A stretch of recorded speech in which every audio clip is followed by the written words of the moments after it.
It is a beautiful day here, so I am outside. You might hear some cars go by. I live close to an old state highway, so you might hear some of that behind me. But I just had another friend write a really good book that I wanted to talk about and help them promote here by making a little video about it. I have a friend, her name is Mandy Smith, and I hope to have her on session 6 of the podcast so that we can talk some more in depth about this. I met Mandy a few years ago here in Cincinnati. She was actually one of the few reasons that God kind of drew our family to move here to Cincinnati. I just fell in love with the church that she was leading. I fell in love with who she was and what she was trying to do. And so I wanted to come and support that. Now right after we moved here, actually, they and their family moved on back to where she is from in Australia. And she's been away from there as far as a resident for decades, I believe. But she recently moved back there. I'm excited for her family for that. But she wrote a book, and I love Mandy's writing. She's a great teacher. She's a great communicator. And what I love about Mandy is she's an artist. She's a creator. She's maybe more in touch with that other side of the brain that we usually don't elevate as much. And that's not to say that she's not a student. She's actually very well educated. She's very intelligent, very smart. She's a very just well-rounded communicator. But she also has this awareness. She wrote another book that I have actually promoted before and recommended called The Vulnerable Pastor. And she's just great at talking about things that I would say for us are more counterintuitive in a world that has just commitments to church growth and Western metrics. And she's always this voice that kind of just gently speaks against that and with a lot of wisdom. I love her writing.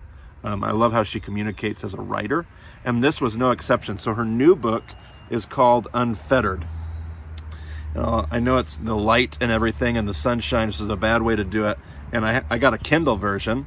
I don't know why I didn't get a hard copy to show you, but I didn't. But that's the book, Unfettered, by Mandy Smith. You'll notice that Walter Brueggemann, you know how much I love good old Brueggemann, he did the foreword for this book.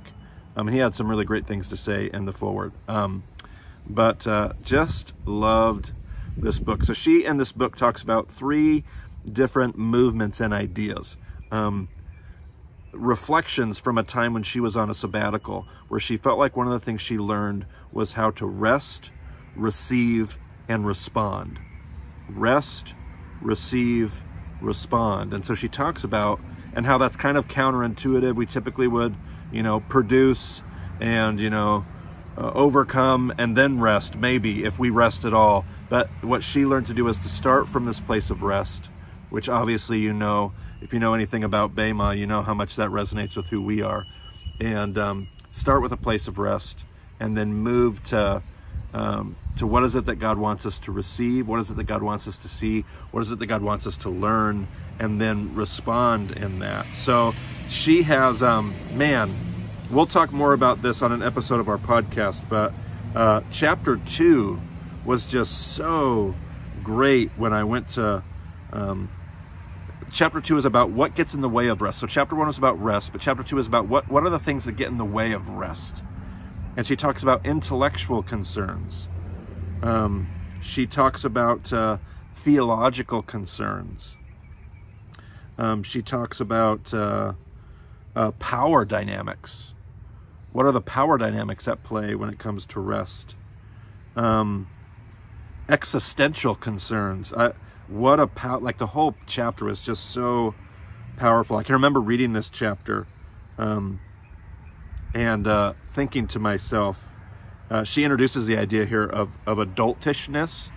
So there's adult-ishness, there's child-ish tendencies, there's adult-ish tendencies, and then there's childlike, and there's adult-like. But there's also child-ish, and there's adult-ish. And so she introduces that. She'll work with that theme throughout the whole book. It's one of my favorite conversations. When I got done with chapter 2, I was certain that was going to be the chapter. I was like, that's going to be the chapter that is just over the top for me. I love it. That's the chapter that's going to kind of drive my whole. But then the book just kept going and kept talking about so many things. Chapter 3 was about receive. Chapter 4, what doesn't get in the way of receiving. I loved that chapter. Somewhere in here, she starts talking about what it means. Oh man, I'm going through the chapters here. Chapter 5 is on respond, but there's a portion of the chapter where she has all these thoughts about responding to Western culture.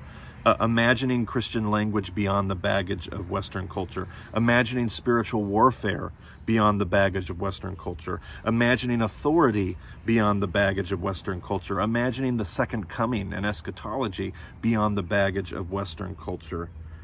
Just so good. And then there was a chapter 6, what keeps us from responding.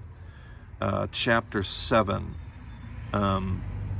the theology of childlikeness. Oh, just wrecked me. And she was talking about her own experience of how, there's this adult-ish voice in her life that always seems to get in there whenever the childlike faith starts to come out, whenever the thing that Jesus was actually calling us to, whenever it starts to show its face, there's this like adultish voice that starts to speak like more reasonable, be more responsible, be more logical. And she does just a fantastic job of calling those things into question and asking us to reconsider those things. So anyway, just a great book. It was a 5-star read for me.